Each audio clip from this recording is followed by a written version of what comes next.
Hi అండి అందరికీ good afternoon. ఈరోజు బాబుకైతే స్కూల్ లేదనమాట. పాపకి స్కూల్ ఉంది, మార్నింగే వెళ్ళిపోయింది. బాబుకేమో 1:00కి స్కూల్కి వెళ్ళాలి. ఈరోజు యాగ్ డే ప్రోగ్రామ్ ఉందన్నమాట స్కూల్లో. ప్రతి స్టూడెంట్ తోటి ఒక్కొక్క ప్రాజెక్ట్ వర్క్ చేయించారనమాట. ఇప్పుడు ఆ ప్రాజెక్ట్ వర్క్స్ అన్ని ఒక రూమ్లో కలెక్ట్ చేసి ఈరోజు ఆ ప్రాజెక్ట్ వర్క్ని ఎక్స్ప్లెయిన్ చేయాలన్నమాట. అందరూ ఒకేసారి కాకుండా ఒక్కొక్క స్టూడెంట్కి కొంత టైం అయితే ఇచ్చారనమాట. మా బాబుకి అయితే 1:30 to 1:45 వరకు అయితే టైం ఇచ్చారు. మేమైతే రెడీ అయిపోయాము. బాబు అయితే కొంచెం సాడ్గా ఉండనమాట. ఎవరెవరు ఉంటారో, ఏ టీచర్స్ ఉంటారో, ప్రిన్సిపల్ ఉంటారో అందరి ముందు చెప్పాలి అని కొంచెం అయితే భయం ఉంటుంది కదా. కొద్దిగా భయంతో అయితే వస్తుండు. నేనేమో పర్లేదు నాన్న, ఏం కాదు, మంచిగా చెప్పాను అయితే చెప్పేస్తున్నాను.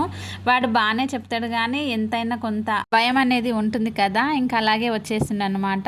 మమ్మీ నేను మంచిగా చెప్పిన తర్వాత నాకు సర్ప్రైజ్ గిఫ్ట్ ఇస్తావా అని కూడా అడుగుతుండు. ఓకే నాన్న, నువ్వు మంచిగా చెప్తే నేను గిఫ్ట్ ఇస్తా అని కూడా నేను చెప్పేస్తున్నా. నేను మంచిగా చెప్తే మా టీచర్ కూడా నాకు గిఫ్ట్ ఇస్తా అని చెప్పింది అని అయితే మాట్లాడుకుంటూ మేమైతే స్కూల్ దగ్గరికి అయితే వెళ్ళిపోయాము.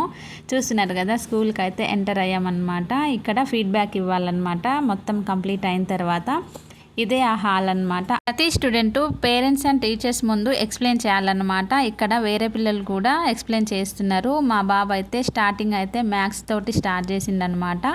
ఇంకా మ్యాథ్స్ నుంచి ఇక్కడ మల్టిప్లికేషన్స్, హిందీ వర్డ్స్ ఎక్స్ప్లెయిన్ చేస్తున్నాడు. చూస్తున్నారు కదా ఎలా చేస్తున్నా అనేది.